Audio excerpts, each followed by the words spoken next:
Hi everyone, and welcome to this week's episode of Law Chat with John and Amy. I'm John Julian. And I'm Amy Polianifico. This week's question are, what are bankruptcy exemptions? An exemption is a certain amount of money that you can use to protect the equity you have in an asset. So I like to think of a swimming pool. And when you file bankruptcy, every single asset that you own gets thrown into the swimming pool, and that becomes the bankruptcy estate.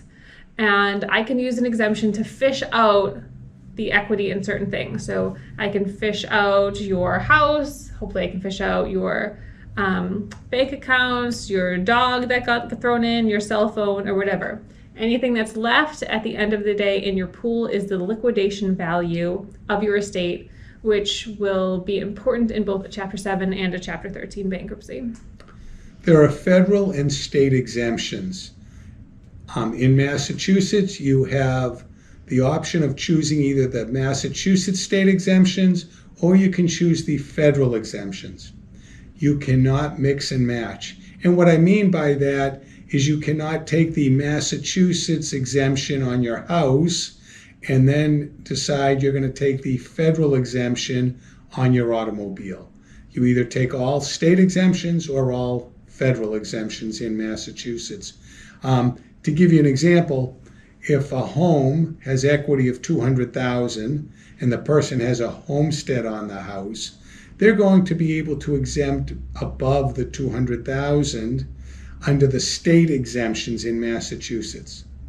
Under the federal exemptions, they're only going to protect almost $28,000 of equity. Obviously a significant difference. So the person would want to choose the Massachusetts state exemptions because they get much more protection on the equity. If you are in a Chapter 7 and you have no unexempt assets, so your liquidation value is zero, that's what we call a no asset case, which means the trustee, there isn't anything for the trustee to try and take and distribute to the creditors. But if there is a liquidation value above zero, or there are non-exempt assets in a Chapter 7, the trustee will take those assets and liquidate them to pay that money to your creditors. There is a chance you can try and buy back those assets if, say, for something it's like, an heirloom or something like that. And then in a Chapter 13. Right, and just to bring up one other point on the Chapter 7, the reason the trustee would want to sell something back to you is usually if it's not a significant amount or there's other special circumstances. So if it turns out your non-exempt assets are $3,000, a trustee would say, well, if you can get $3,000 either on your own, from family or whatever, it would be easier for me just to let you buy back that asset than me have to go try to sell it to a third party. In a Chapter 13 bankruptcy, the liquidation value is critical because it's going to determine the floor or the minimum you have to pay back to your unsecured creditors. Unsecured creditors are credit cards, hospital bills, personal loans, those type of debts. So just to use an example, if someone, I think it's a simple example, if someone owned an automobile and the automobile was paid in full and the value, the fair market value of the automobile is $12,000 and they claim the state exemptions. In Massachusetts, the exemption for an automobile for someone under 65 is $7,500.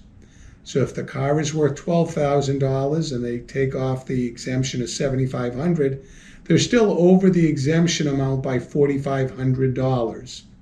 That means in a Chapter 13, you have to pay back at least $4,500 to your unsecured creditors over the life of your plan, which is typically 3 to 5 years. So that's where the liquidation analysis becomes critical in a Chapter 13.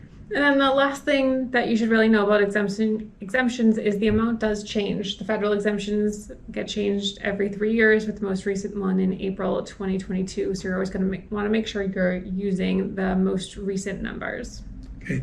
Thank you, Amy. I think that's a good place to stop for today. Thanks for joining us. We look forward to chatting with you again next time.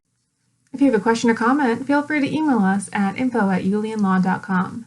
Remember that Law Chats with John and Amy is intended as a general reference and considered general advertising, and listeners should check for changes to any applicable laws and consult with an attorney on any legal issue.